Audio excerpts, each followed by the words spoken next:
32వ కీర్తనం మొదటి నుంచి చివరి వరకు చదివి.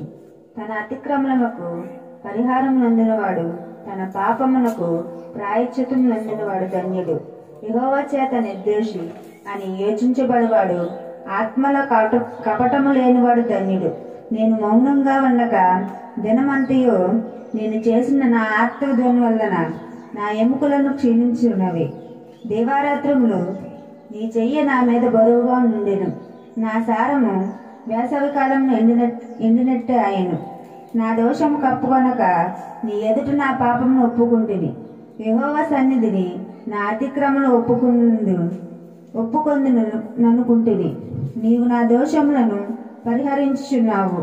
కావున నీ దర్శన కాలమందు భక్తి గల వారందరూ నిన్ను ప్రార్థన చేయుదురు. విస్తార జల ప్రవాహములను పొరలి వచ్చినను నిశ్చయముగా అవి వారి మీదకు రావు. నా దాగు చోటు నీవే.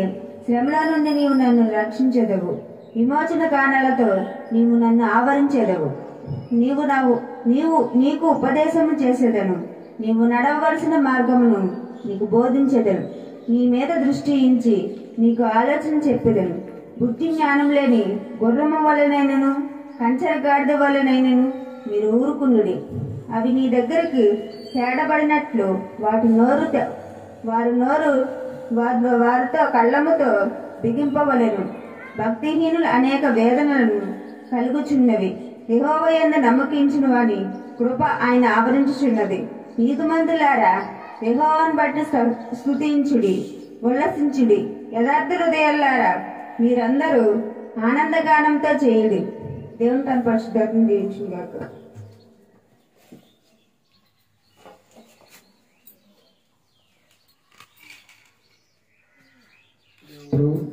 దేవుడు తన పరిశుద్ధ వాక్యంలో దీవించి ఆశీర్వదించుగాక. ఇందులో ఒక వాక్య భాగము మనం మరలా చదువుకుందాం. 32వ కీర్తనలో 5వ చరణం. నా దోషమును, అందరూ చెప్పండి, నా దోషమును కప్పుకొనక నీ ఎదుట నా పాపము ఒప్పుకొంటిని.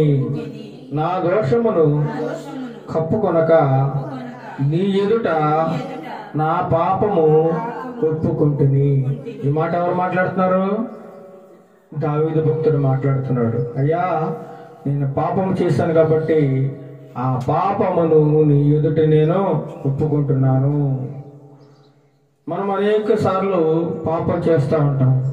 అనేక మార్లు దోషములు, తప్పుదలు, పొరపాట్లు చేస్తూ ఉంటాం. కానీ ఒప్పుకోము. నేనేం పాపం చేశాను, నాకేం తెలియదు, నేను చాలా మంచివాడిని లేదా మంచిదానని అని చెప్పి మనం సమర్థించుకుంటూ ఉంటాం తప్ప ఆ పాపమును, చేసిన తప్పును ఒప్పుకోవడానికి మనుషులు ఈ రోజుల్లో ఇష్టపడడం లేదండి. కానీ దేవుని వాక్యం సెలవిస్తుంది, నువ్వు చేసిన సమస్త పాపములను కూడా దేవుని ఎదుట ఒప్పుకోవాలి. ఒప్పుకోవడమే కాకుండా వాటిని విడిచిపెట్టాలి. అప్పుడే దేవుడు నిన్ను అంగీకరిస్తాడు, నిన్ను ఇష్టపడుతూ ఉంటాడు అన్నమాట. అలా చేయకుండా నువ్వు ఎంతకాలము దేవుని ఆరాధించినా స్తుతించినా ఆయనకి ఏమాత్రము ఇష్టం కలగదు. పాపములు ఒప్పుకోవాలి. ప్రభువా, నేను పాపిని.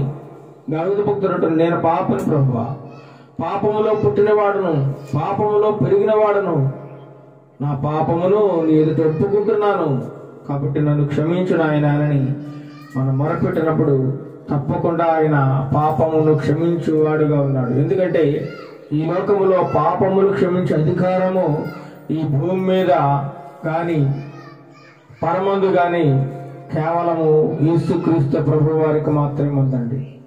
పాపములు క్షమించే అధికారం ఎవ్వరికీ లేదండి. యేసుక్రీస్తు ప్రభు వారు మాత్రమే మానవులు చేసిన సమస్త పాపములను పరిహరించగలడు, క్షమించగలడు. అందుచేతనే మానవులు దేవుని చెంతకు చేరాలంటే పాపములు ఒప్పుకొని వాటిని విడిచిపెట్టాలి. అప్పుడు ఆయన ప్రతి ఒక్కరిని అంగీకరిస్తూ ఉంటాడనమాట.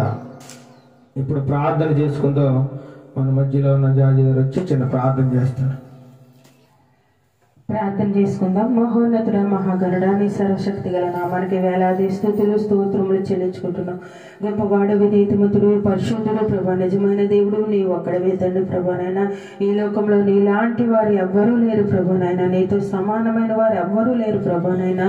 నీ ఒక్కడవే నిజమైన దేవుడు తండ్రి ప్రభానైనా. జీవం కలిగిన వాడు, జీవించుచున్నవాడు నిత్యము తండ్రి, నీకే స్తుతులు స్తోత్రములు చెల్లించుకుంటున్నాం. ఇంతవరకు జరిగిన ఆరాధన అంతట్లో మీరున్నారని నమ్ముచున్నాం ప్రభా నాయన యేసయ్య. ఇదిగో తండ్రి ప్రభా, పాటల ద్వారా తండ్రి మీరే మహిమ పొందుకున్నారని నమ్ముచున్నాం ప్రభా నాయన. ఇక ముందు నీ వాక్యం ద్వారా మాతో మాట్లాడండి ప్రభా. నీ దైవ సేవకుని అభిషేకించి ఏడంతల ఆత్మతో నింపి నీ ఆత్మీయ ఆహారాన్ని తండ్రి ప్రభా ప్రతి బిడ్డకి అందించమని అడుగుచున్నాం. నీ వాక్యం ద్వారా మాతో మాట్లాడమని అడుగుచున్నాం ప్రభా.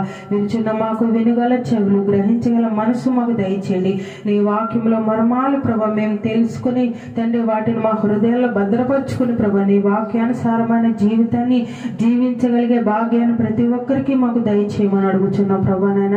నీ సేవకుని నోటికి బోరగా ఉండి నీ వాక్యాన్ని మాతో మాట్లాడమని అడుగుచు ప్రభా. ఈ ఉదయకాల సమయంలో ఈ ముందున్న ఆరాధన అంతా నీకే అప్పచెప్పుకుంటూ కేవలం నీకే మహిమగాను ఘనముగాను జరుగులాగా నీ కృపను సహాయమును దయచేయమని అడుగుచు నన్ను నేను తగ్గించుకుంటూ నీ నామాన్ని హెచ్చిస్తూ ఈ చిన్న ప్రార్థన యేసయ్య పరిశుద్ధ నామములో అడిగి వేడుకొంచున్నాం తండ్రి, ఆమేన్.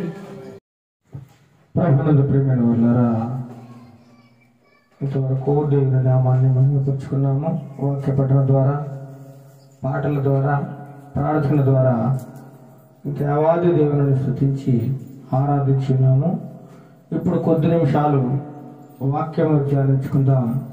దైవ గ్రంథంలో నుండి త్వరగా ముగిస్తాను.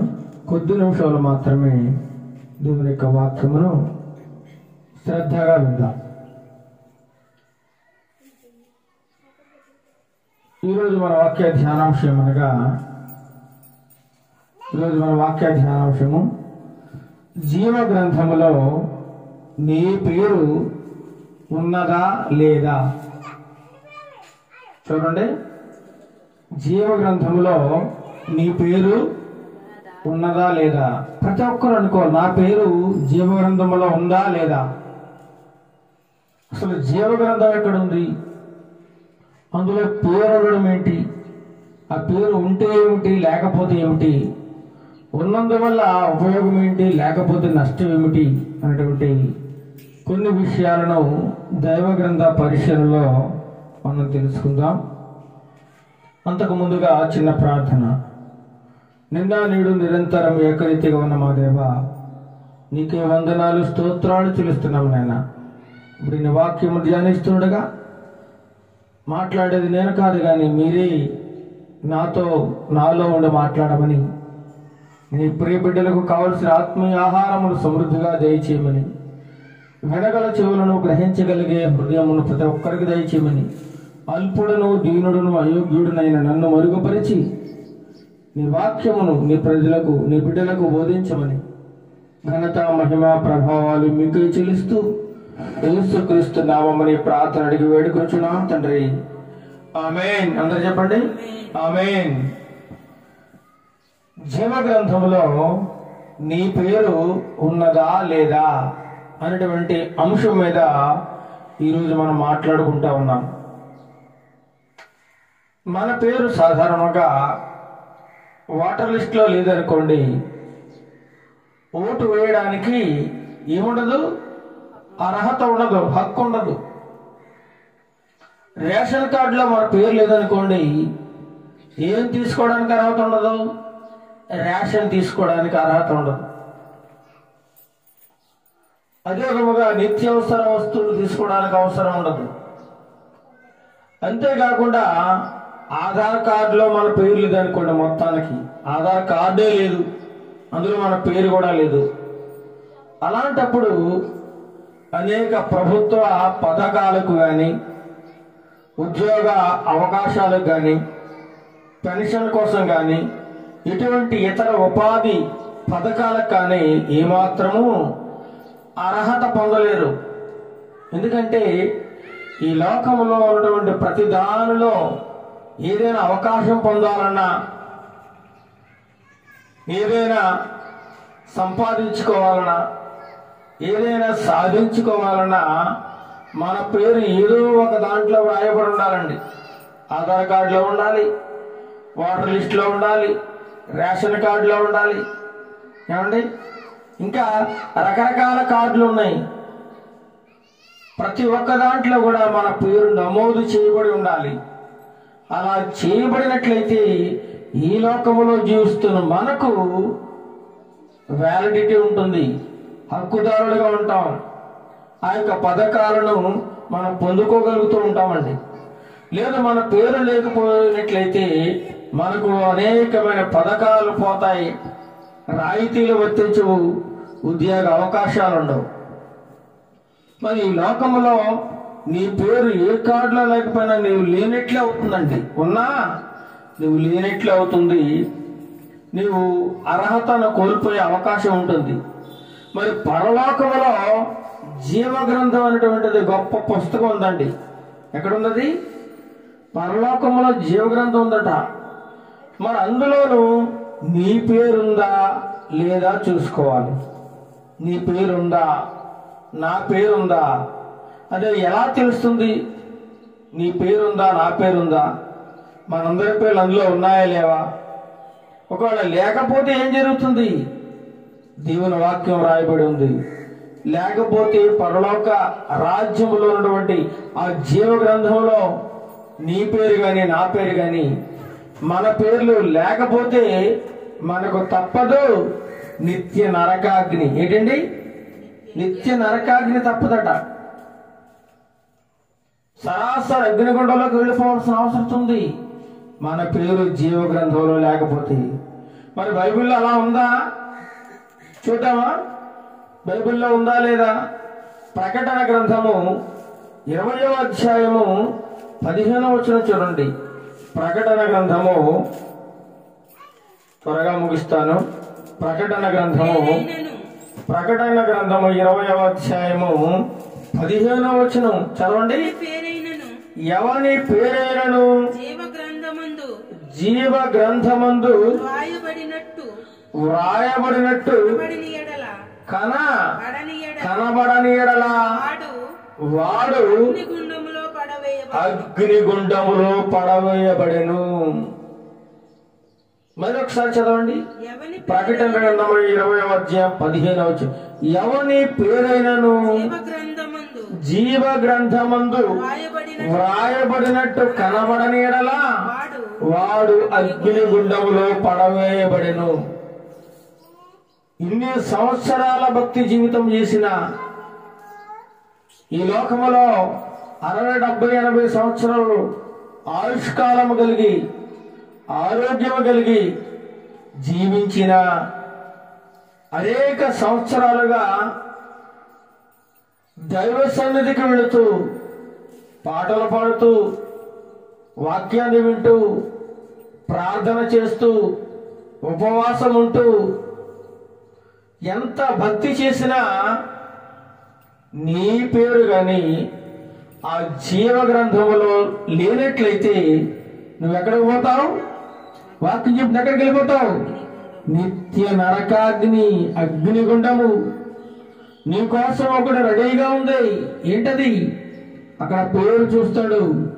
నీ పేరు లేనట్లయితే సరాసరి నిన్ను ఎక్కడేస్తాడట? అగ్నిగుండములో వేసేస్తాడు. ఎంత భయంకరమైన పరిస్థితి ఒకసారి ఆలోచించండి. మరి ఇన్ని సంవత్సరాలు నీ భక్తి జీవితము, లేదా ఇన్ని సంవత్సరాలు నా భక్తి జీవితము ఆ అగ్నిగుండంలోకి వెళ్ళాలనుక చెప్పండి. మనం అందరం కూడా మనం చేసే భక్తి ఆ అగ్నిగుండం నుండి తప్పించబడ్డానికి కదా. ఆ నిత్య నరకాగ్ని నుండి తప్పింపబడి ఆ నిత్య జీవం పొందుకోవాలని, ఆ పరలోక రాజ్యమునకు హక్కుదారుడు కావాలని మనమందరము ఈ విధంగా కూడుకుంటూ ఉన్నాం, ప్రార్థనలు చేస్తున్నాం, దేవుని స్తుతిస్తూ ఆరాధిస్తూ ఉన్నాం, ఆయన్ని కొనియాడుతూ ఉన్నాం. ఇంత చేసినా మన పేరు ఆ జీవ గ్రంథంలో లేకపోతేనట దేవుడు నిత్య అగ్నిగుండంలోనికి వేసేస్తారటండి. ఇది నేనన్న మాటలు కాదు, దేవుడు సరాసరి ఆ దైవ గ్రంథములో వ్రాయించిన మాటలు. ఎవరిని పేరైనను జీవ గ్రంథమందు వ్రాయబడినట్టు కనబడని ఎడల వాడు అగ్నిగుండములో పడవేయబడను. చూడండి, ప్రియమైన వారులారా, సంవత్సరం అంతా పిల్లలు చక్కగా 10 నెలలు 9 నెలలు కష్టపడి చదువుతారు. చక్కగా చివరి పరీక్షలు చక్కగా రాస్తారు. ఎంతో కష్టపడి చదివిన చదువు అంతా ఆ పరీక్షల్లో చక్కగా ఆ యొక్క ప్రశ్నలకు జవాబులు రాస్తూ ఉంటారు. రాసిన తర్వాత కొద్ది రోజులకు రిజల్ట్ వస్తాయి, ఫలితాలు. ఆ ఫలితాల్లో ఎవరైతే ఆ పరీక్ష రాస్తారో ఆ అబ్బాయి పేరు కానీ ఆ అమ్మాయి పేరు కానీ లేదనుకోండి, ఎంత బాధ కలుగుతుంది వారికి, ఎంత వేదన. అయ్యో, నేను సంవత్సరం అంతా కష్టపడిన చదువు వృధా అయిపోయింది, నేను ఫెయిల్ అయిపోయాను, నా పేరు లేదు పేపర్లో, నా నెంబర్ లేదు అని ఎంతగానో దిగులు చెందుతూ వేదన చెందుతూ బాధపడతారండి. మరి ఈ లోక సంబంధమైన ఈ పరీక్ష ఫెయిల్ అయితేని, నీ నెంబర్ కనిపించకపోతేని, నీ నెంబర్ వ్రాయబడకపోతేనే ఎంత బాధపడుతున్నావు కదా. మరి యుగ యుగములు జీవించడానికి కావలసిన ఒక గొప్ప అర్హత ఉంది. ఏంటి అర్హత? జీవ గ్రంథంలో పేరు వ్రాయబడాలి. ఈనాడు ఎంతమంది జీవ గ్రంథంలో తమ పేర్లు వ్రాయబడినో ఒకసారి ఆలోచించుకోండి. మరి నా పేరు వ్రాయబడి ఉందా లేదా నాకు ఎలా తెలుస్తుంది అనేది మనం ఆలోచిస్తే అక్కడ కూడా ఉంది. ఇక్కడ ఎవరిని దేవుడు విడిచిపెట్టడం లేదండి. పాస్టర్ గారిని లేదు, బిషప్ గారిని లేదు, రెవరెండ్ని లేదు, అపోస్తలుడిని లేదు, విశ్వాసాన్ని లేదు, నూతనంగా ప్రభువుని నమ్ముకున్నారని లేదు, ఎవరిని తేడా లేదండి. ప్రతి ఒక్కరిని గురించి దేవుడు మాట్లాడుతున్నాడు. ఎవరిని పేరైనను జీవ గ్రంథములో వ్రాయబడకపోతే వాడు డైరెక్ట్ గా అగ్నిగుండంలో వేయబడతాడని దేవుని యొక్క వాక్యం సెలవిస్తుంది. వాక్యం కాబట్టి ప్రియులారా, మన పేరు ఆ జీవ గ్రంథంలో ఉందా లేదా అనేది మనం ఆలోచించుకోవాలి. ఆ జీవ గ్రంథంలో మన పేరు వ్రాయబడాలంటే అంత ఈజీ అండి. డబ్బులు ఇస్తే రాస్తాడా? పేరు లంచం ఇస్తే రాస్తాడా? ఈ లోక సంబంధమైన పథకాలలో మన పేరు లేకపోతే మనం ఏం చేస్తామంటే డబ్బులు ఇచ్చి లంచం ఇచ్చి మన పేరు నమోదు చేయించుకుంటాం. ఎలాగైనా ఎలిజిబుల్ అవ్వాలని, ఆ పథకానికి మనం అర్హులు అవ్వాలని ఏదో విధంగా తంటాలు పడి రికమెండేషన్ చేయించుకున్నాం. డబ్బులు కట్టో లంచాలు ఇచ్చి ఏదో రకంగా మన పేరు నమోదు చేయించుకుంటాం. కానీ పరలోకంలో ఉన్నటువంటి జీవ గ్రంథంలో మన పేరు వ్రాయబడాలంటే అంత ఈజీగా అది వ్రాయబడదు, అంత ఈజీగా దొరకదండి. మనిషి జీవిస్తున్న ఈ 60, 70, 80 సంవత్సరాల జీవితం మాత్రమే జీవితం అనుకుంటే చాలా పొరపాటు. అసలు జీవితం కూడా ప్రారంభం కాబోతుంది. ఎప్పుడు? మనిషి చనిపోయిన తరువాత అసలు జీవితం ప్రారంభం అవుతుందండి. ఈ ఆత్మ దేవుని యొద్దకు చేరుతుంది. ఈ ఆత్మకు చావు లేదు. ఏదో ఒక స్థలంలో ఈ ఆత్మ నిత్యము జీవిస్తూనే ఉంటుంది. ఒకటి నరకములోనైనా జీవిస్తూ ఉంటుంది, లేదా పరలోకములోనైనా జీవిస్తూ ఉంటుంది. మనిషి యొక్క పేరు జీవ గ్రంథంలో రాయబడాలంటే ఈ భూమి మీద మనిషి జీవిస్తున్న కాలంలో ప్రభువును నమ్ముకోవాలి, ప్రభువును సేవించాలి, నీతిగా నిజాయితీగా యథార్థమైన భక్తి కలిగి భయము కలిగి జీవించాలి, ఆయన పట్ల నమ్మకం కలిగి జీవించాలి, విశ్వాసములో స్థిరత్వం కలిగి ఉండాలి. అన్నిటికంటే ముఖ్యంగా దేవుని యందు భయము భక్తి కలిగి ఎవరైతే కడ వరకు జీవిస్తారో, నమ్మకంగా ఉంటారో, యథార్థంగా బ్రతుకుతారో అలాంటి వారి పేరు జీవ గ్రంథంలో దేవుడు వ్రాయిస్తున్నాడు. అలాగే జీవిస్తేనే గాని నీ పేరు గాని నా పేరు గాని ఆ జీవ గ్రంథంలో వ్రాయబడదు. అలా జీవించాలి. జీవించినట్లయితే వ్రాయబడుతుంది, జీవించకపోతే ఆ పేరు అక్కడ కనబడదు. ఆ పేరు అక్కడ కనబడలేదు అంటే నువ్వెక్కడికి వెళ్ళిపోతావు? నిత్య నరక అగ్నికి వెళ్ళిపోతావు. నీ ఆత్మ నరకంలోనికి వెళ్ళిపోతుంది. అక్కడ భయంకరమైన వేదన. అయ్యో, ఏంటి నరకంలో, ఈ అగ్నిగుండంలో మాడి మలమల మాడిపోతా ఉన్నాను, చచ్చిపోదామంటే చావు రావడం లేదు, అగ్ని ఆరదు, పురుగు చావదు, పండ్లు పటపట కొరుకుతూ ఉంటారట అగ్నిగుండంలో. భయంకరమైన వేదన అనుభవిస్తూ ఉంటారు. అప్పుడు అనుకుంటారు, అయ్యో, భూలోకములో ఎంతో మంది దైవజనులు, దేవుని సేవకులు, దేవుని నమ్ముకోండి, ఈ మాటలందు విశ్వాసం ఉంచండి, యేసుక్రీస్తు ప్రభువు నిజమైన దేవుడని ఎంతో స్వార్థను ప్రకటిస్తే నేను నిర్లక్ష్యం చేశాను, ఆ దేవుని మాటను వినలేకపోయాను, దేవుని అంగీకరించలేకపోయానని నరకంలో ఉండి బాధపడతారు. అయినా సరే ఏమాత్రం ప్రయోజనం ఉండదండి, అక్కడ ఏమాత్రం ఉపయోగం ఉండదు. అక్కడ నువ్వు ఎంత బాధపడినా, ఎంత అరిచి గీ పెట్టినా అక్కడ నుండి నువ్వు విడిపించేవారు కానీ రక్షించేవారు కానీ ఎవరు ఉండరు. అందుచేతనే నీకు నాకు మనందరికీ దేవుడికి ఒక గొప్ప అవకాశం ఇస్తా ఉన్నాడు. ఏంటి అవకాశము? నువ్వు భూమి మీద బ్రతుకుండగానే ఆ యేసుక్రీస్తు ప్రభు వారిని నీ సొంత రక్షకునిగా అంగీకరించి తీరాలి. ఆ యేసుక్రీస్తు ప్రభు వారు నీకోసమే ఈ భూలోకానికి వచ్చాడని, నీకోసమే ఆయన మరణించాడని, నీకోసమే ఆయన తిరిగి లేచి పరలోకానికి వెళ్ళాడని, నీకోసం ఆయన రక్తాన్ని కార్చాడని, నీకోసం ఆయన శిలువ మరణాన్ని పొందాడని, నీకోసమే ఆయన శిలువనెక్కాడని, భయంకరమైన శ్రమను అనుభవించాడని నువ్వు నమ్మి తీరాలి. అలా నమ్మి ఆయన బలమైన విశ్వాసం ఉంచి బాప్తిస్మం తీసుకుని నీతిగా, నిజాయితీగా, యథార్థముగా నీ జీవితాన్ని కొనసాగిస్తూ ఉన్నట్లయితే నీ పేరు జీవ గ్రంథంలో వ్రాయబడుతుందండి. నీకు తెలిసిపోద్ది, నా పేరు జీవ గ్రంథంలో ఉంటుంది అని నువ్వు ధైర్యంగా ఉండగలవు. ఒకసారి ఆలోచించుకోండి, ఈ వాక్యం ఉంటున్న మీరు మీ పేర్లు జీవ గ్రంథంలో ఉన్నాయా లేదా మీకు తెలిసిపోద్ది. మీ ప్రవర్తనను బట్టి, మీరు మాట్లాడే మాటలను బట్టి, మీరు ప్రవర్తించే విధానాన్ని బట్టి, మీరు చేస్తున్న భక్తిని బట్టి మీకు అర్థమవుతుంది మీ పేరు జీవ గ్రంథంలో ఉందా లేదా. మిమ్మల్ని మీరే ఆత్మవిమర్శ చేసుకోవాల్సిన అవసరత ఎంతైనా ఉందండి. మన పేరు జీవ గ్రంథంలో వ్రాయబడింది, యథార్థంగా జీవిస్తున్న వ్రాయబడిందని అనుకుంటున్నాం.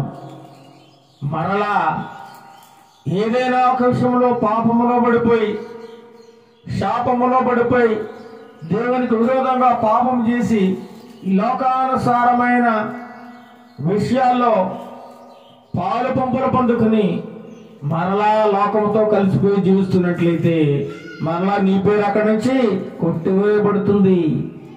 అంటే ఆయన నీ పేరు వ్రాయగలడు, మరలా దాన్ని సరిపోయగలడు. నీ బ్రతుకు బాగుంటే నీ పేరు అందులో ఉంటుంది. నీ బ్రతుకు బాగాలేదనుకోండి, దేవుడు మరలా ఆ పేరును తుడిచేస్తాడు. మరి అలా తుడిచివేయబడకుండా ఉండాలంటే చివరి వరకు ఆయనందు పరిపూర్ణమైన భయము, భక్తి కలిగి జీవించాలండి. ఆయన వాక్యమును అనుసరించాలి, ఆయన విధులను గైకొనాలి, ఆయన ఆజ్ఞను అనుసరించాలి, ఆయనకి ఇష్టమైన జీవితాన్ని జీవించాలి. అందుకే అంటాడు దేవుడు, దావీదు నా హృదయానుసారుడు అంటాడు. దావీదు నా చిత్తాన్ని నెరవేర్చేవాడని దేవుడు సెలవిస్తా ఉన్నాడు. దైవగ్రంథంలో ఎంతో మంది ఉన్నారండి. అబ్రహాము ఉన్నాడు, దేవుని యొక్క మాటను విన్నవాడు, దేవుని మాటకు లోబడినవాడు, దేవుని చిత్తాన్ని నెరవేర్చిన వాడు. ఇలా మోషే గారు ఉన్నారు, దేవుని మాటను విన్నాడు. ఇలా ఎంతో మంది భక్తులు దేవుని మాటను విన్నారండి. అందుచేతన జీవ గ్రంథములో వారి పేర్లు వ్రాయబడినవి. నీ పేరు, నా పేరు జీవ గ్రంథములో ఉండాలంటే దేవుని యందు నమ్మకమైన భక్తి చేయాలి. ఏదో లోకానుసారముగా ఆదివారం ఒక రోజు భక్తి చేస్తే సరిపోతుంది, పాటలు పాడితే సరిపోతుంది, ప్రార్థన చేస్తే సరిపోతుంది అనుకుంటే నీ పేరు జీవ గ్రంథములో వ్రాయబడే అవకాశం ఉండదండి, అవకాశం ఉండదు. లోకాసు వార్త 10వ అధ్యాయం 20వ వచనం చూడండి. లూకాసు వార్త 10వ అధ్యాయము 20వ వచనంలో అక్కడ దేవుడు గొప్పగా మాట్లాడుతూ ఉన్నాడు. లూకాసు వార్త 10వ అధ్యాయం 20వ వచనం. యేసుక్రీస్తు ప్రభు వారి యొక్క శిష్యులు ఆడ దెయ్యాలను వెలగొడతా ఉన్నారు. అయినను దెయ్యములు మీకు లోబడుచున్నవని సంతోషింపక మీ పేర్లు పరలోకమందు వ్రాయబడి ఉన్నవని సంతోషించుడని వారితో చెప్పాను. ఆ 70 మంది శిష్యులు సంతోషంతో తిరిగి యేసు ప్రభా దగ్గరికి వచ్చి లోకంలోనికి వెళ్ళి, ప్రభా, దెయ్యములు కూడా నీ నామం వలన మాకు లోబడుచున్నవి, నీ పేరు చెప్తే దెయ్యాలు పారిపోతున్నాయి ప్రభు అని యేసుక్రీస్తు ప్రభు వారి దగ్గరికి ఆ 70 మంది శిష్యులు వచ్చి చెప్తూ ఉన్నారన్నమాట. మేము ప్రార్థన చేస్తే నీ పేరు మీద ఎక్కడైతే ప్రార్థన చేసామో దెయ్యాలు గజ గజ వణికి పారిపోతా ఉన్నాయి, దెయ్యాలు మాకు లోబడుతున్నాయి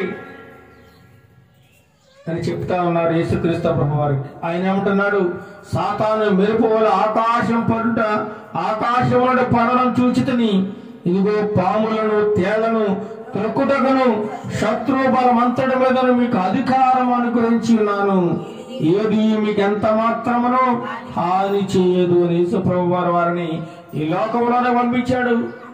ఇటువంటి శత్రువులని మీకు హాని చేయలేడు. పాములు కుట్టినా తేళ్లు కరిచినా మీకు ఆ విషయం ఎక్కదు. మీరు బలవంతులు, నా నామమున మీరు అద్భుతాలను చేస్తారు, దెయ్యములను వెళ్ళగొడతారు, స్వస్థతలను చేయగలుగుతారు, చనిపోయిన వారిని సైతం బ్రతికించగల శక్తి నేను మీకు దయచేస్తా ఉన్నానని యేసుక్రీస్తు ప్రభువారు మాట్లాడుతూ ఉన్నారు.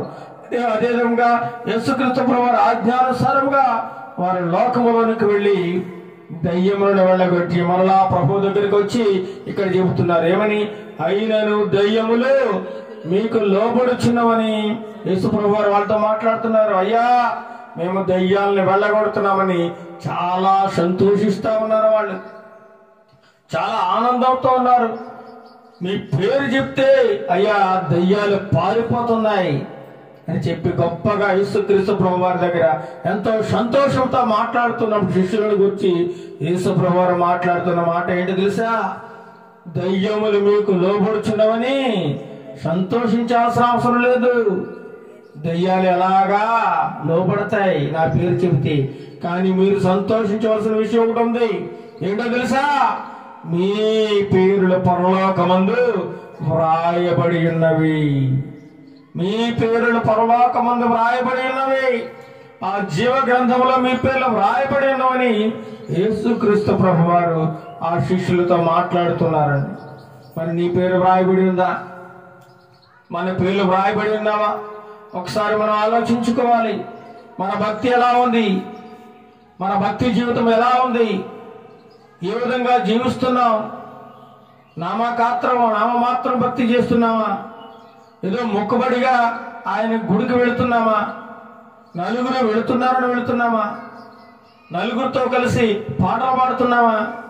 ఇది కాదు భక్తి. ఎలా ఉండాలి? పరలోకములో ఆ జీవ గ్రంథములో నీ పేరు వ్రాయబడేలా నీ భక్తి ఉండాలి. అలాంటి గొప్ప భక్తి నువ్వు చేయగలిగినట్లయితే, యథార్థమైన నమ్మకమైన విశ్వాసంతో కూడిన భక్తి నువ్వు చేయగలిగినట్లయితే నీ యొక్క ఆ పేరు జీవ గ్రంథములో వ్రాయబడుతుందని దేవుడు సెలవిస్తా ఉన్నాడండి. దేవుడు సెలవిస్తా ఉన్నాడు.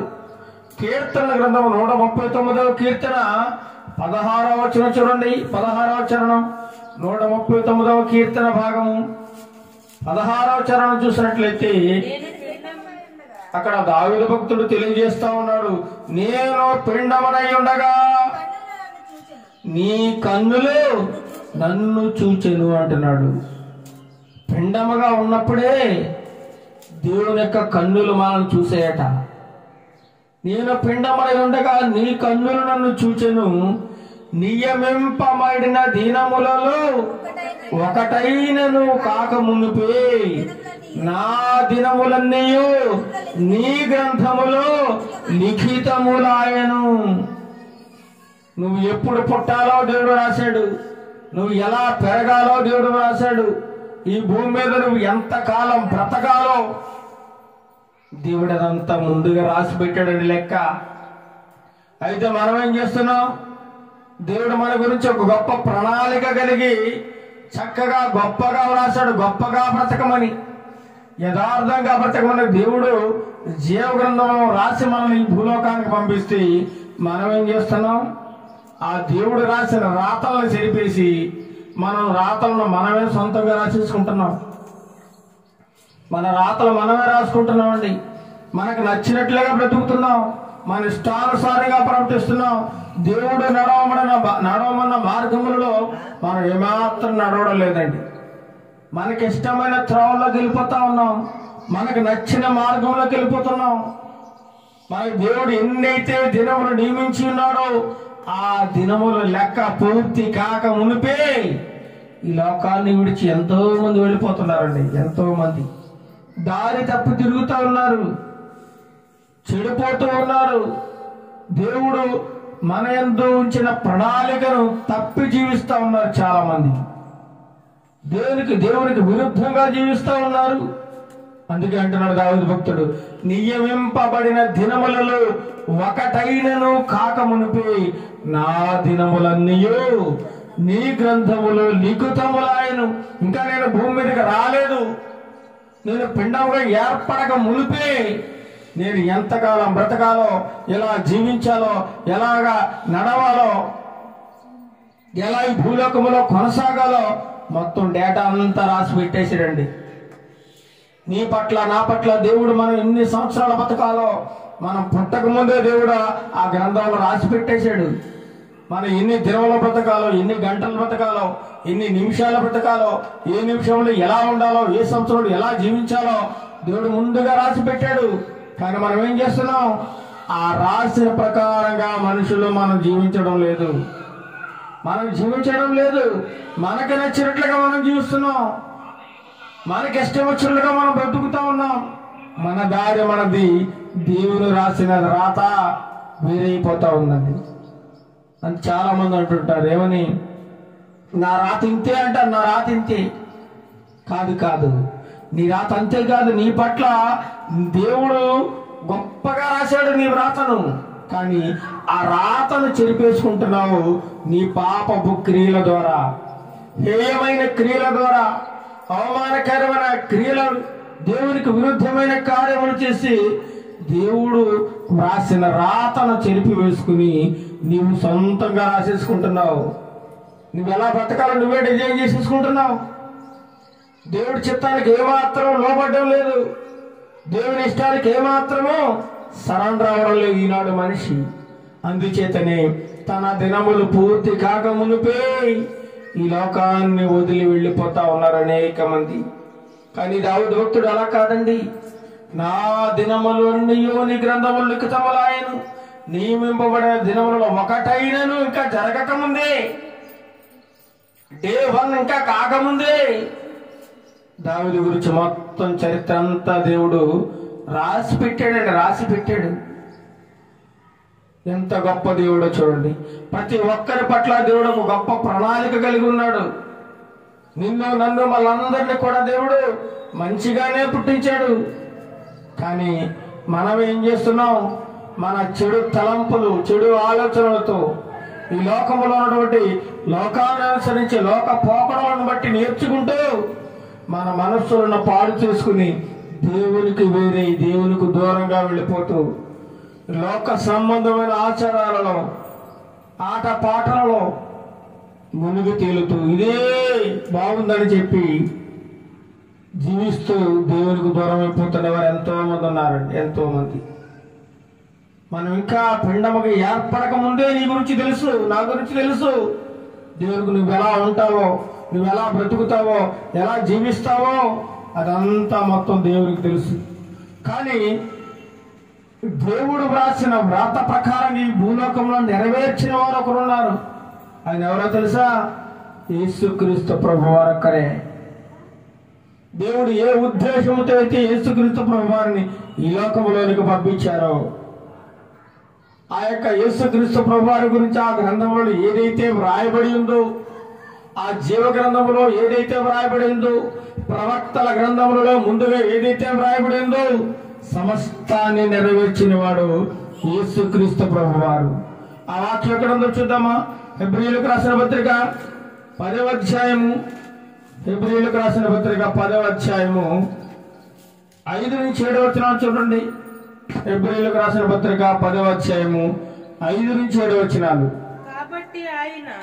కాబట్టి ఆయన ఈ లోకమందు ప్రవేశించినప్పుడు ఇలాగూ చెప్పుచున్నాడు.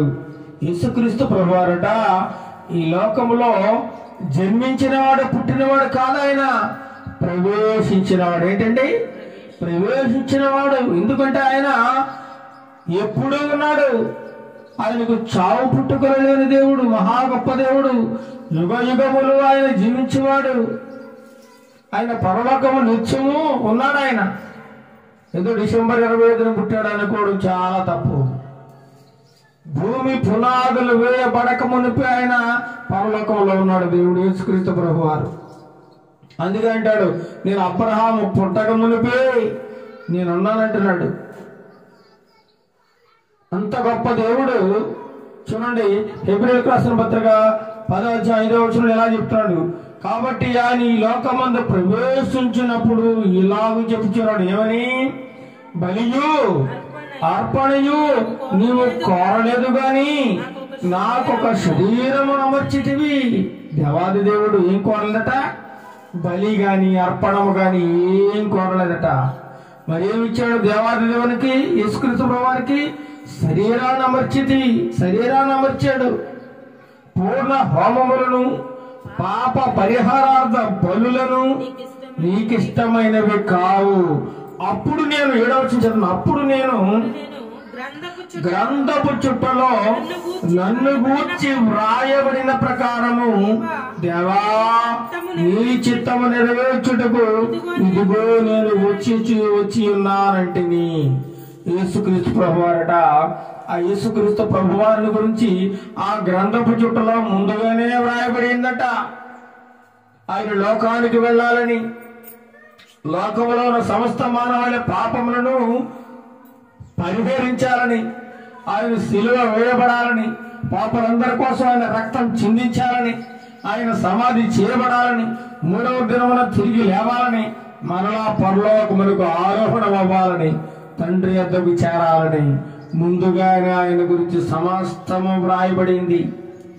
ఆయన ఎలా జీవించాలో, ఎవరి గర్భమును ఉదయించాలో, ఎవరి గర్భములో జన్మించాలో, ఎంతకాలం బ్రతకాలో, ఏ విధమైన సేవ జరిగించాలో, ఎక్కడ ఎటువంటి కార్యక్రమాలను ఆయన జరిగించాలో ఆయన కోసం ముందుగా వ్రాయబడిన ప్రకారం. అందుకే అంటున్నాడు, అప్పుడు నేను గ్రంథపు చుట్టలో నన్ను గూర్చి వ్రాయబడిన ప్రకారము దేవా నీ చిత్తము నెరవేర్చుటకు నీదిగో నేను ఈ లోకానికి వచ్చి ఉన్నానయ్యని యేసుక్రీస్తు ప్రభువారు మాట్లాడుతున్నట్లుగా మనం చూడగలం. ప్రియులారా,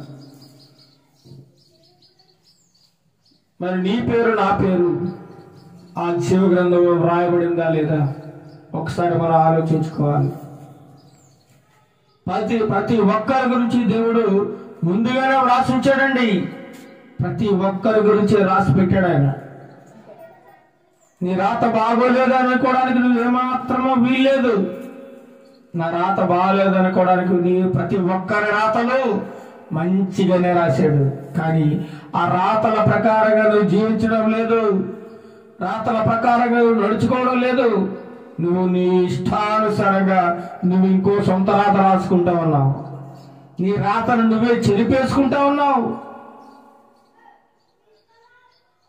కానీ యేసు ప్రభు వారు దేవాది దేవుడు వ్రాసిన రాత ప్రకారంగా జీవించాడు. దేవుడు వ్రాసినట్లు మనుషులు జీవించకపోవడం చేత జీవ గ్రంథంలో తమ పేరును తుడి చేసేలా చేసుకుంటున్నారట. దేవుడు మొదట్లో జీవ గ్రంథంలో పేరు రాసి పెట్టాడు, కానీ ఆ పేరు తుడిచేయబడుతుందట. ఎందుచేత తెలుసా? మనం చేస్తున్న అన్యాయములను బట్టి, అక్రమములను బట్టి, దేవునికి ఇష్టం లేని కార్యములను జరిగించడం ద్వారా ఆ పేరు తుడిచివేయబడుతుందట. పాపంలో జీవించడం వల్ల, పాపమును స్నేహించడం వల్ల మన పేరు తుడిచిపెట్టబడుతుంది. నిర్గమకాండం 32వ అధ్యాయము, నిర్గమకాండం 32వ అధ్యాయము అక్కడ కూడా మోషే గారి గురించి వ్రాయబడి ఉంది. నిర్గమకాండము 32వ అధ్యాయం 31వ వచనం చూడండి. నిర్గమకాండము 32వ అధ్యాయము 31వ వచనం. అప్పుడు మోషే యెహోవా యొద్దకు తిరిగి వెళ్ళి, అయ్యా, ఈ ప్రజలు గొప్ప పాపము చేసిరి. వారు బంగారు దేవతను తమ కొరకు చేసుకున్నది. ఎవరు వెళ్ళు? ఇశ్రాయేలు ప్రజలండి. ఐగుప్తు దేశం నుంచి వారిని ఎంతో సురక్షితంగా బానిసత్వం నుంచి విడిపించిన దేవాది దేవుని విశ్వసించక వారి ఇష్టానుసారంగా జీవిస్తూ వారికి ఒక దేవతను తయారు చేసుకున్నారట.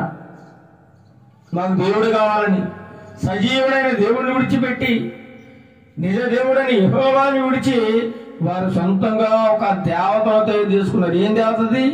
బంగారు దేవత. బంగారు దేవత. యేసుక్రీస్తు దేవాది దేవుడు ఇచ్చినప్పుడు ఆజ్ఞల్లో ఏ విగ్రహముని కానీ నువ్వు పూజించకూడదు, మొక్కకూడదు, నువ్వు చేసుకోకూడదని దేవుడు గొప్పగా ఆజ్ఞాపిస్తే వీరేమో ఏం చేశారు?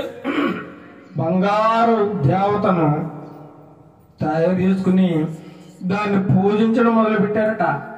పూజించడం ఎంత విచారకరమో చూడండి.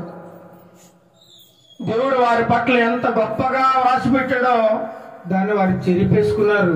చెరిపేసుకుని వారి ఇష్టానుసారంగా వారికి నచ్చినట్లుగా వారు బ్రతుకుతూ ఉన్నారండి. అందుకంటారు మోషే, అప్పుడు మోషే యెహోవా యొద్దకు తిరిగి వెళ్ళి, అయ్యో, ఈ ప్రజలు ఏం చేశారు?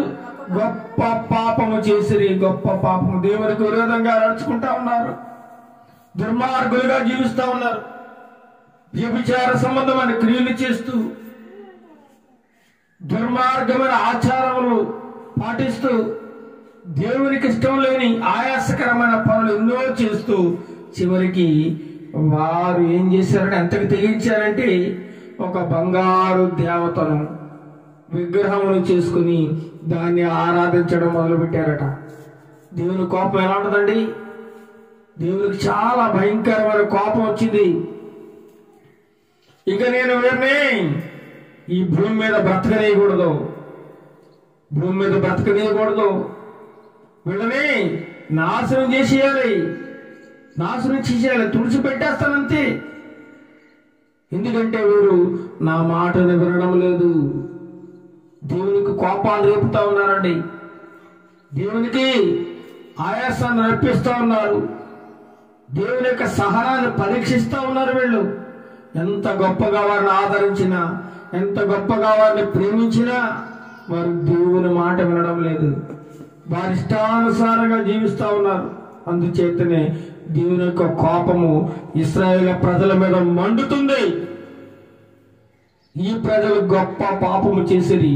వారి పక్షంగా మోషే గారు మాట్లాడుతూ ఉన్నారు. ఓ మోషే, నువ్వు పక్క నుండి వీరిని అందరినీ ఆకాశంలో అగ్ని చేత దయించేసి కాల్చి చంపేస్తారు వీళ్ళందరినీ. దేవుడు మాట్లాడుతున్నాడు. దేవుడు మాట్లాడుతున్నాగా మోషేతో. వాడు మోషే గారు అంటున్నారు, అయ్యా, ఈ ప్రజలు గొప్ప పాపం చేశారయ్యా. వారు బంగారు దేవతను తమ కొరకు చేసుకున్నారు. 32వ వచనం, అయ్యో, నీవు వారి పాపమును ఒకవేళ పరిహరించితివా, లేని ఎడల నీవు వ్రాసిన నీ గ్రంథములో నుండి నా పేరు వారి పేరు నా పేరు తుడిచివేయమని బ్రతిమాలుకొనుచున్నాను. ఏంటండి తప్పు చేసిందేమో ఇశ్రాయేలును దేవుడు నాశనం చేస్తానంటే, ఇశ్రాయేలును దేవుడు చంపుతానంటే వారికి అడ్డుపడతా ఉన్నాడండి. వారి పక్షంగా మాట్లాడుతున్నాడండి. ఎందుకంటే అన్ని లక్షల మంది చనిపోవడం మోషే గారికి ఇష్టం లేదు. అయ్యో ప్రభువా, ఈ ప్రజలను నువ్వు నాశనం చేస్తావా? ఒకవేళ నువ్వు వారిని నాశనం చేయాలనుకుంటే, ఒకవేళ నువ్వు వారిని చంపాలనుకుంటే ముందు ఒక పని చేయి. ఏంటా పని? ముందు నా పేరును నీ జీవ గ్రంథంలో నుండి తీసేయి, తుడిచేయి అని దేవుని బతుమాలుకుంటున్నాడట. చూడండి ఎంత గొప్ప మంచి మనసు మోషే గారిది. అందుకు యెహోవా, ఎవడు నా ఎదుట పాపము చేసెనో వాని నా గ్రంథములో నుండి తుడిచివేయుదును. ఎవడైతే దేవుని ఎదుట పాపం చేస్తాడో వాడి పేరు జీవ గ్రంథంలో కొట్టుపారేస్తారట. ఎందుకంటే ప్రతి ఒక్కరి పేరు జీవ గ్రంథంలో రాయబడి ఉంది. నువ్వు యథార్థంగా జీవించావా, దేవునికి నమ్మకంగా బ్రతుకుతున్నావా, నీ పేరు జీవ గ్రంథంలో ఉంటుంది. లేదా నీ ఇష్టానుసారంగా జీవిస్తున్నావా, ఆ జీవ గ్రంథం నుంచి నీ పేరు తుడిచివేయబడుతుంది. ఒకవేళ నీ పేరు తుడిచివేయబడినట్లయితే నీవు చనిపోయిన తరువాత నిత్య నరకాగ్నిగుండమునకు వారసుడు అయిపోతావు, అగ్నిగుండం పాలైపోతావు. వాక్యం సెలవుతుంది పిల్ల, నా మాటలు కాదు. మోషే గారు ఇశ్రాయేలు పక్షంగా మాట్లాడుతా ఉన్నాడు. అయ్యా, నువ్వు వారిని నాశనం చేయాలనుకుంటే ముందుగా నన్ను నాశనం చేసి నా పేరు తీసే నీ జీవ గ్రంథంలోంచి అని దేవుని బ్రతిమాలుకుంటా ఉన్నాడండి. దేవుని బ్రతిమాలుకుంటా ఉన్నాడు. ఏ ఒక్క పాపి నశించిపోవడం దేవునికి ఏమాత్రం ఇష్టం లేదండి. అందరూ అంతటా రక్షింపబడాలని, మారు మనసు పొందాలని, దేవుని రాజ్యములకు చేరాలనేది దేవుని బలమైన కోరిక. కానీ ఆ కోరికను మానవుడు ఏం చేస్తాడండి? తుడిచివేస్తున్నాడు. ఆ జీవ గ్రంథంలో ఉండే పేరుని తనకు తానే తుడిచిపెట్టేసేలా చేస్తా ఉన్నాడు. తన పనుల ద్వారా, తన క్రియల ద్వారా దేవునికి ఎంతో గొప్ప కోపాన్ని తెప్పిస్తా ఉన్నాడు. కాబట్టి జీవ గ్రంథంలో నీ పేరు ఉందా లేదా ఈ క్షణంలో నువ్వు ఆలోచించుకో. నీ గ్రంథం జీవ గ్రంథంలో నీ పేరు లేకపోతే తప్పదు నీకు నిత్య నరకం. డైరెక్ట్ గా నరకాగ్నికి వెళ్ళిపోతావని వాక్యం సెలవుస్తుంది. నేను కాదండి, నేను కాదు. నా పేరు తుడిచే ప్రభువా అన్నాడు మోషే. ఎందుకంటే ఆ జీవ గ్రంథంలో మోషే గారి పేరు ఎప్పుడో రాసి పెట్టేశాడు దేవుడు, ఎప్పుడో రాసి పెట్టాడు. మోషే గారికి తెలుసు ఆ విషయం, జీవ గ్రంథంలో ఆయన పేరు ఉందని తెలుసు. ఇశ్రాయేలు వారి ప్రజలు చేస్తున్న పాపమును బట్టి వారిని నాశనం చేయాలని దేవుడు చూసినప్పుడు మోషే వారికి అడ్డుపడుతున్నట్లుగా కనబడుతుందండి. వారి పక్షంగా మాట్లాడుతున్నట్టుగా కనబడుతుంది. అయ్యో ప్రభువా, ఈ వీరి యొక్క పాపములను పరిహరించు, వీరి మీద జాలు చూపించని వారి పక్షంగా వేడుకుంటున్నాడు. ఒకవేళ వీరిని రక్షింపకపోతే, ఒకవేళ నువ్వు వీరిని నాశనం చేయాలనుకుంటే అంతకంటే ముందుగా నన్ను నాశనం చేయి. నా పేరుని జీవగ్రంథంలోంచి తీసేయగా నీ లిస్టులోంచి అని ఎంత గొప్ప త్యాగం చేస్తున్నాడు చూడండి. కీర్తన గ్రంథం 69వ అధ్యాయము 20వ వచనం. కీర్తన గ్రంథము 69వ అధ్యాయము 20వ వచనం చూడండి. కీర్తన గ్రంథము 69వ అధ్యాయం 20వ వచనం. నిందకు నా హృదయమును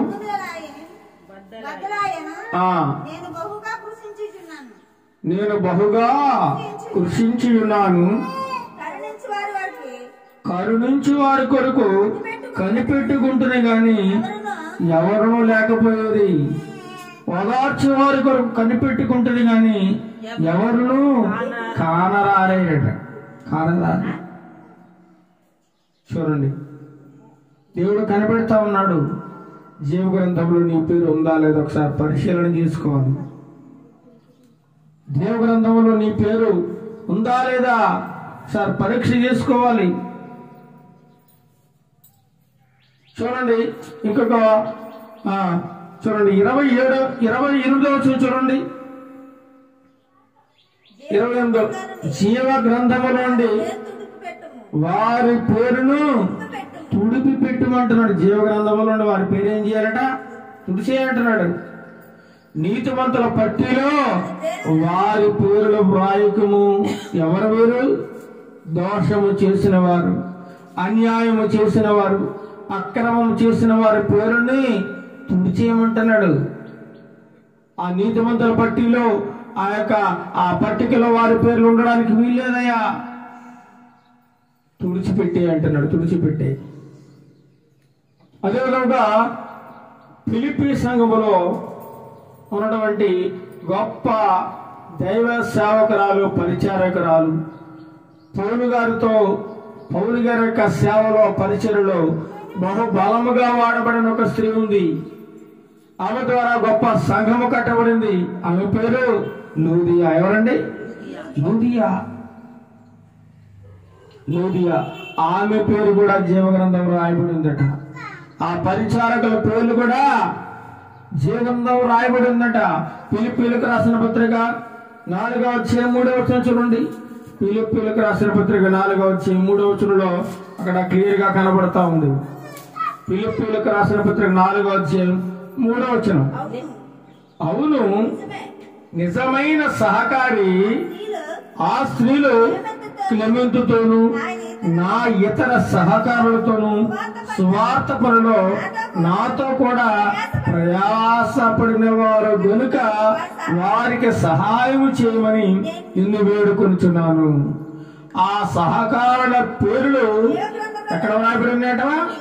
జీవ గ్రంథమందు వ్రాయబడి ఉన్నవి.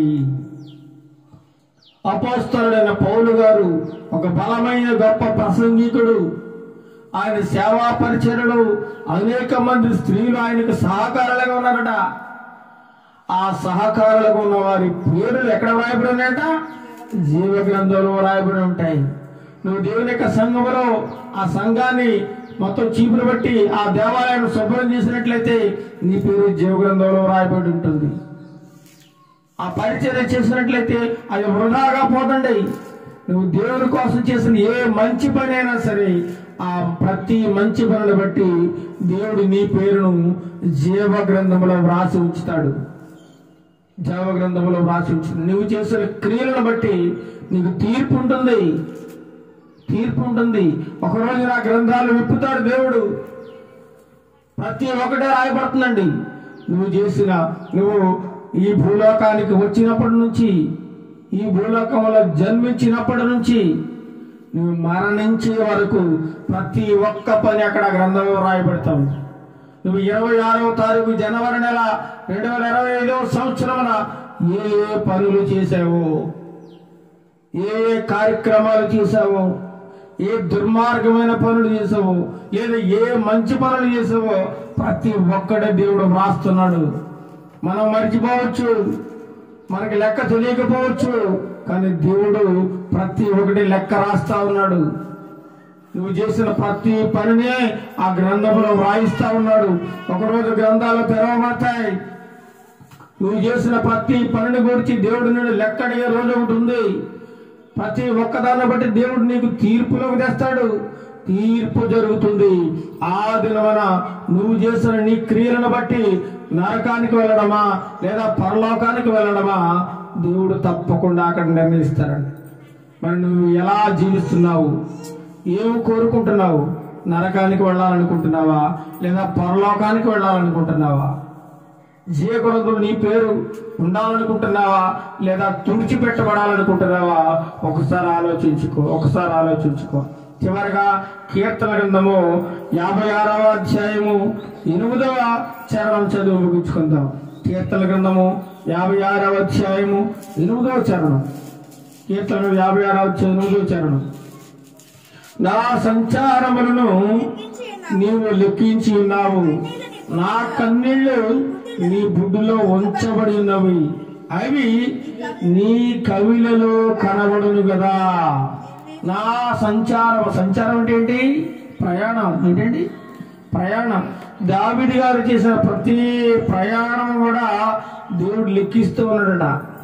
దావీదు తన జీవితంలో ఎన్ని ప్రయాణములు చేశాడో, ఎక్కడెక్కడ తిరిగాడో, ఎక్కడెక్కడ ఏ విధంగా ప్రవర్తించాడో ప్రతి ఒక్కడు దేవుడు లెక్క రాసి పెట్టాడటండి.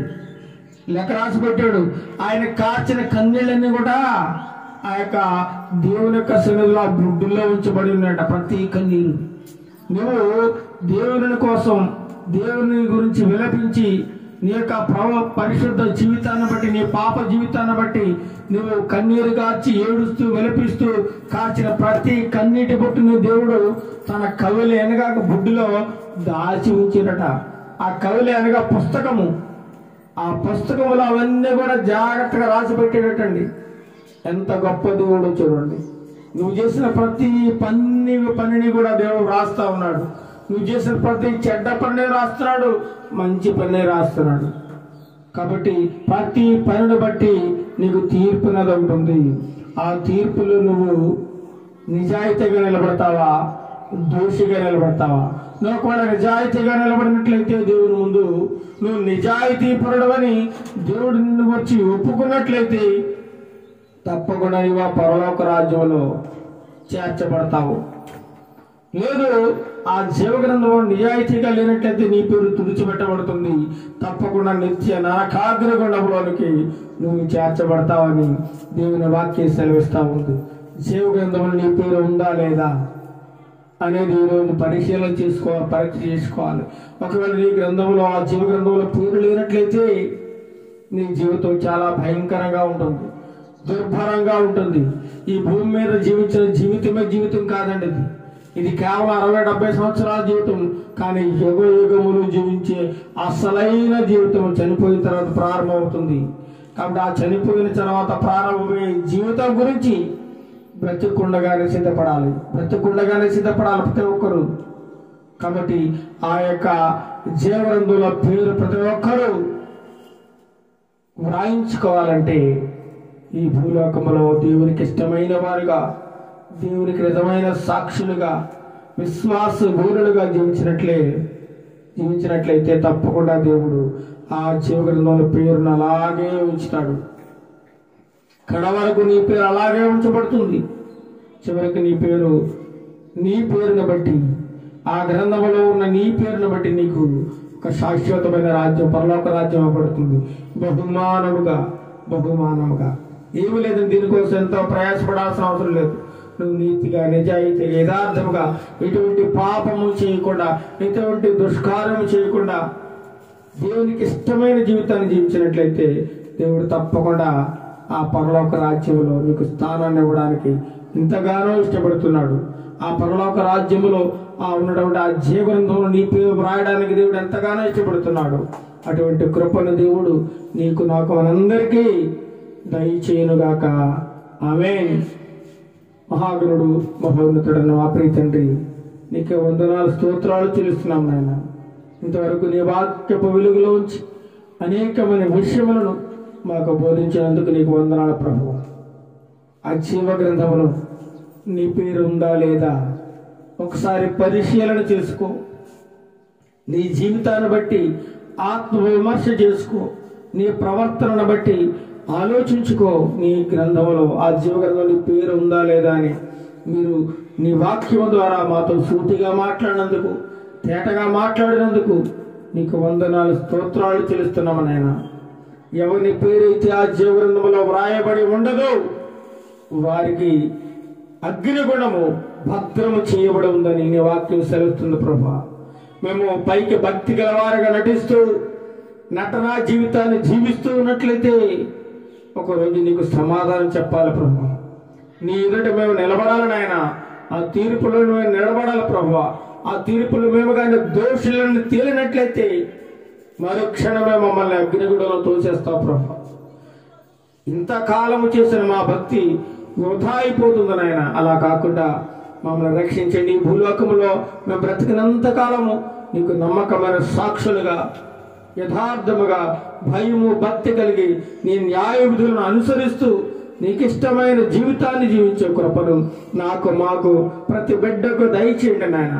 ఆ జీవగ్రంథంలో పేరు నమోదు చేయించుకునే భాగ్యము ప్రతి బిడ్డకు దయచేయండి నాయన.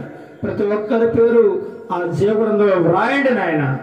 ఈ లోక సంబంధమైన ఈ యొక్క ఆ విషయాలు మా పేరు ఉన్నా లేకపోయినా మాకు ఎటువంటి నష్టం లేదు. కానీ నీ జీవగ్రంథంలో మా పేరు లేకపోతే మా బ్రతికి తండ్రి ప్రభావ వేస్ట్, వృధా నాయన. అగ్నిగుండం పాలైపోతాం నాయన. అలాంటి తండ్రి ప్రభా ఆ యొక్క దుర్భరమైన పరిస్థితుల్లోకి మేము వెళ్లకుండా మమ్మల్ని తప్పించి కాపాడి నాయన, రక్షించండి నాయన. ఈ వాక్యం ఎంతమందితో వింటున్నారు? వారందరి హృదయాల్లో ఒక ఆలోచనను పుట్టించండి ప్రభు. అవును, నిజమే, నా జీవితము ఈ విధంగా జీవిస్తున్నాను, నా బ్రతుకు దేవునికి విరోధంగా ఉంది, కాబట్టి నా పేరు జీవగ్రంథంలో ఉండదు అని తండ్రి ప్రభు గుర్తెరిగి తండ్రి ప్రభు ఇప్పటి నుంచైనా ఆ జీవగ్రంథంలో పేరు నమోదు చేయించుకోవడానికి కావలసిన అర్హతను సాధించే క్రమంలో విశ్వాస జీవితంలోనైనా వారికి గొప్ప నైపుణ్యం దయచిన ప్రభు. ఎలా బ్రతకాలో, ఎలా జీవించాలో, ఈ పాప జీవితంలో, ఈ లోక జీవితంలో, ఈ లోకాశలో పడిపోకుండా మేము ఎలా తప్పించబడాలో ఈ వాక్య పరిశీలనలో మా అందరికీ బోధించమని, ఈ వాక్యమైన ప్రతి బిడ్డను దీవించి ఆశీర్వదించమని, ఘనత మహిమ ప్రభావాలు మీరు పొందుకోమని నజరేయుడైన యేసుక్రీస్తు నామమున ప్రార్థన అడిగి వేడుకొనుచున్నాము తండ్రి. ఆమేన్, ఆమేన్. పరలోకమందున్న మా తండ్రి, నీ నామం పరిశుద్ధపరచబడును గాక, నీ రాజ్యం వచ్చును గాక, నీ చిత్తం పరలోకమందు నిర్వహించుట భూమి మీద నెరవేరును గాక. మాకు కావలసిన అనుదిన ఆహారం నేడు మాకు తెచ్చిము, మా రుణస్తులను మేము క్షమించే ప్రకారం మా రుణములను క్షమించుము, మా శోధనలోకి తేకాలను తప్పించుము, ఎందుకంటే రాజ్యము బలము మహిమ నిరంతరం పోయినావు తండ్రి. ఆమేన్, ఆమేన్. మన తండ్రి అయిన దేవుని ప్రేమయు, మన ప్రభువైన యేసుక్రీస్తు ప్రభువు వారి యొక్క కృపయు, పరిశుద్ధాత్మ దేవుని యొక్క అన్యోన్య సహవాసం ఇప్పుడు నీ ఎల్లప్పుడూ సదాకాలము నీ ప్రియ బిడ్డలందరికీ, ఈ భూమి మీద నివసిస్తున్న ప్రతి బిడ్డకు సదాకాలము తోడయుడు నడిపించునుగాక. ఆమేన్, ఆమేన్. అందరికీ వందనములు. Praise the lord.